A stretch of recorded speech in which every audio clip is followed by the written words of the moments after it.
नमस्कार, हमारे digital platform पर आपका स्वागत है। 17 साल बाद आखिरकार इंसाफ की चौखट पर खड़ा है 26/11 का एक और गुनहगार तहव्वुर हुसैन राणा।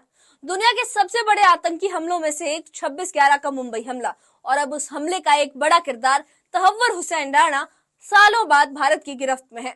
ये सिर्फ एक गिरफ्तारी नहीं, ये एक मुल्क की सियासी सूझबूझ, कूटनीतिक कामयाबी और सबसे बढ़कर 26/11 के शहीदों और पीड़ितों को मिली एक और उम्मीद जैसा है।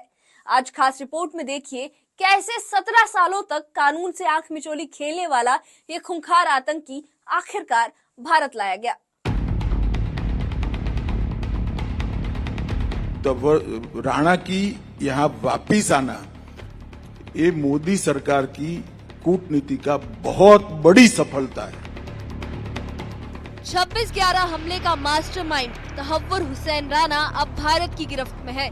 अमेरिका से प्रत्यर्पित कर उसे स्पेशल फ्लाइट से पालम एयरपोर्ट लाया गया, जहां एनआईए की टीम ने उसे विमान से उतरते ही अपनी हिरासत में ले लिया। इसके बाद उसे सीधे एनआईए मुख्यालय ले जाया गया, जहां मेडिकल जांच के बाद कानूनी कार्रवाई शुरू की गई। दिल्ली में इस हाई प्रोफाइल आतंकवादी की पेशी को देखते हुए पटियाला हाउस कोर्ट को छावनी में तब्दील कर दिया गया। सभी गेटों पर सुरक्षा कर्मी तैनात किए गए और कोर्ट परिसर में मीडिया की एंट्री पर रोक लगा दी गई। दिल्ली पुलिस और मिलिट्री फोर्स की तैनाती के साथ पूरे इलाके को हाई अलर्ट पे रखा गया। एनआईए मुख्यालय के आसपास आम लोगों की आवाजाही पर भी प्रतिबंध लगाया गया। गृह मंत्री अमित शाह ने न्यूज 18 के राइजिंग भारत समिट में इस प्रत्यर्पण को देश के लिए बड़ी कूटनीतिक जीत बताया। उन्होंने कहा कि जो भारत को जख्म देने की साजिश रचते हैं, उन्हें सजा दिलाना मोदी सरकार की प्रतिबद्धता है। तहव्वुर राणा का जो है एक्स्ट्राडिशन जो है हो रहा है, वो कुछ दिनों में यहाँ आ जाएंगे। क्या डेविड हेडली के लिए भी हम ये वो करेंगे? कुछ उम्मीद है कि वो भी? देखिए, मोदी सरकार का प्रयास है कि जिन लोगों ने भी भारत की जमीन, भारत का सम्मान और भारत के नागरिकों के साथ दुर्व्यवहार भी किया है, वो हमारे कानून के जद में लाना चाहिए।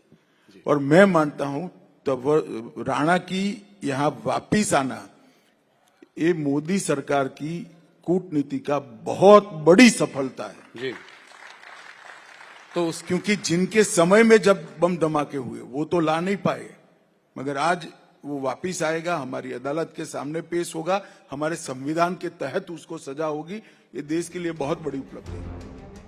रक्षा विशेषज्ञ प्रफुल्ल बख्शी ने इसे न्याय की जीत करार दिया और कहा कि कसाब को ट्रेनिंग देने वाली टीम का हिस्सा था राणा। अब उसकी गिरफ्तारी से बहुत से अनसुलझे राज सामने आ सकते हैं। तहव्वुर के भारत में समर्थक कौन है, इसका भी पर्दाफाश हो सकता है।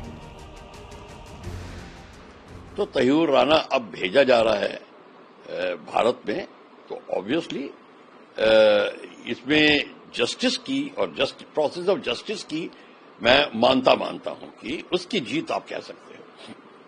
सबसे बड़ी बात यह है कि इट्स गुड कि हमने इसको परसुएट किया मामले को, क्योंकि तहव्वुर राणा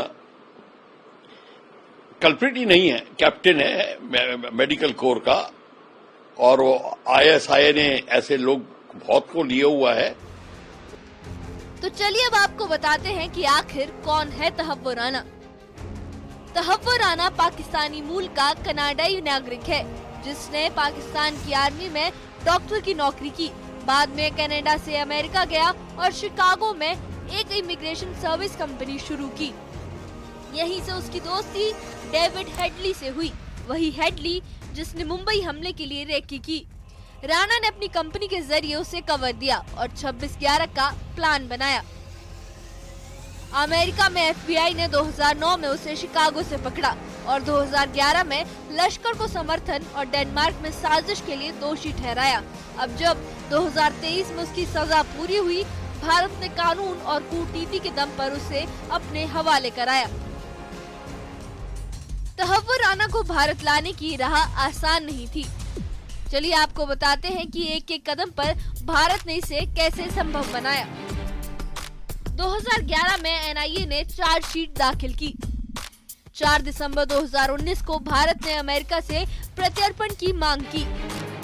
10 जून 2020 को तहव्वुर राणा की गिरफ्तारी की मांग हुई। फरवरी 2021 को प्रत्यर्पण के लिए औपचारिक मांग रखी गई। 22 जून 2021 को अमेरिकी अदालत में भारत ने सबूत पेश किए।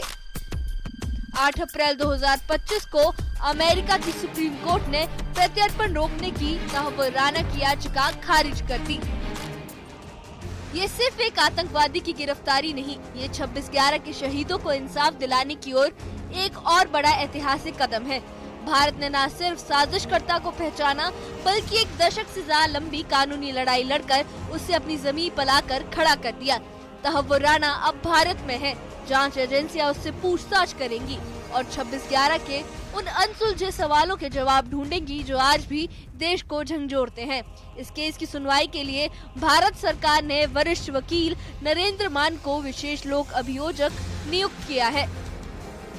अब उम्मीद की जा रही है कि तहव्वुर राना से पूछताछ के जरिए लश्कर और जैश जैसे संगठनों के नेटवर्क, उनके फंडिंग सोर्स और भारत में मौजूद उनके स्लीपर सेल्स के बारे में भी अहम जानकारियां सामने आ सकती हैं।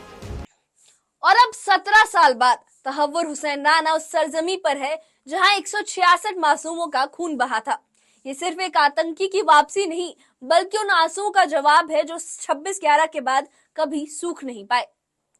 एक एक सवाल से रूबरू होगा अब तहव्वुर, और हो सकता है कई ऐसे सच सामने आए जो अब तक अंधेरे में थे। ये केस अब सिर्फ अदालत में नहीं, देश की आंखों में भी चलेगा। उम्मीद है कि वो दिन दूर नहीं जब इस गुनहगार को उसके किए की पूरी सजा मिलेगी और 26/11 के जख्मों पर इंसाफ का मरहम लगेगा। इस बारे में आपका क्या कहना है, हमें कमेंट बॉक्स में जरूर बताएं।